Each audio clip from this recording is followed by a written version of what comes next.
Patancheru GHMC circle ఆఫీసును తెల్లపూర్కు తరలించొద్దని demand చేస్తూ BRS నేతలు నిరవధిక నిరాహార దీక్ష చేపట్టారు. పటాన్చెరు కార్పొరేటర్ మెట్టు కుమార్ యాదవ్ ఆధ్వర్యంలో ఒకరోజు దీక్ష నిర్వహించారు.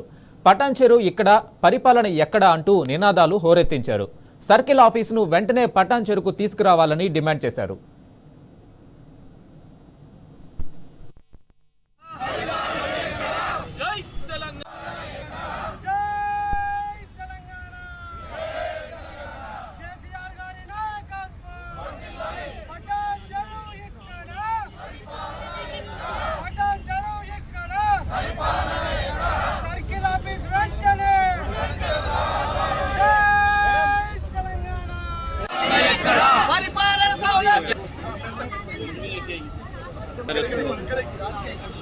సర్కిల్ ఆఫీస్ వెంటనే సర్కిల్ ఆఫీస్ వెంటనే ఇక్కడ జై తెలంగాణ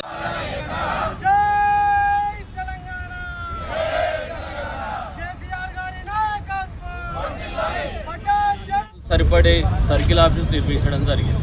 అది కూడా అధికారుల ఆలోచన మీదనే నిర్మించడం కదా. అప్పుడు కూడా సర్కిల్ ఆఫీస్ ఇప్పుడు సరిపోవడం లేదనేది అది శుద్ధ తప్పు. ఆ నిర్ణయాన్ని ఎంటకు తీసుకోవాలి. ఎందుకంటే ముత్తంగి ప్రజలు రావాలంటే పటాన్చెరు 2 కిలోమీటర్ల దూరంలో ఉంది. అయితే పోచారములు రావాలన్నా మనకు దగ్గర ఉంది. ఇక్కడ వెలిమెల దగ్గరనే ఉంది. తర్వాత పటాన్చెరు పట్టణం లోపల ఉన్నటువంటి అన్ని కాలనీలు కూడా నీకు సర్కిల్ ఆఫీస్కి దగ్గర ఉన్నాయి. జేపీ కాలనీకి సంబంధించిన అన్ని వార్డ్ ఆఫీస్కి, జేపీ కాలనీ వార్డుకు సంబంధించిన అన్ని కాలనీలు కూడా నీకు పటాన్చెరు సర్కిల్ ఆఫీస్కి దగ్గర ఉన్నాయి. అంతెందుకు బండ్ల కూడా నీకు 2 కిలోమీటర్ల దూరంలో ఉంది.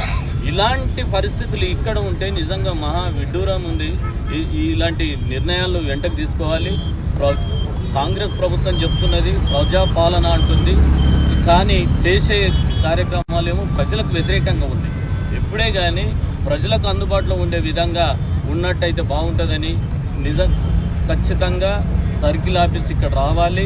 ఇవాళ బీఆర్ఎస్ పార్టీ పట్టణ పార్టీ తరఫున ఇవాళ ఇక్కడ దీక్ష నిర్వహిస్తున్నాం. ఆ తర్వాత అఖిలపక్ష మీటింగ్ కూడా ఒకటి పెడతాం. అఖిలపక్ష మీటింగ్ అయిన తర్వాత పటాన్చెరు లోపల ఉన్నటువంటి అన్ని కుల సంఘాలను కూడా రోజుకు ఒక్కరిని ఈ దీక్షలో పాల్గొనే విధంగా మేము ఒక కార్యక్రమం తీసుకుంటున్నాం. ఆ తర్వాత ఏదైతే ముత్తంగి ఉందో ఆ ముత్తంగి వాటికి సంబంధించిన వాళ్ళతోటి కూడా ఒకరోజు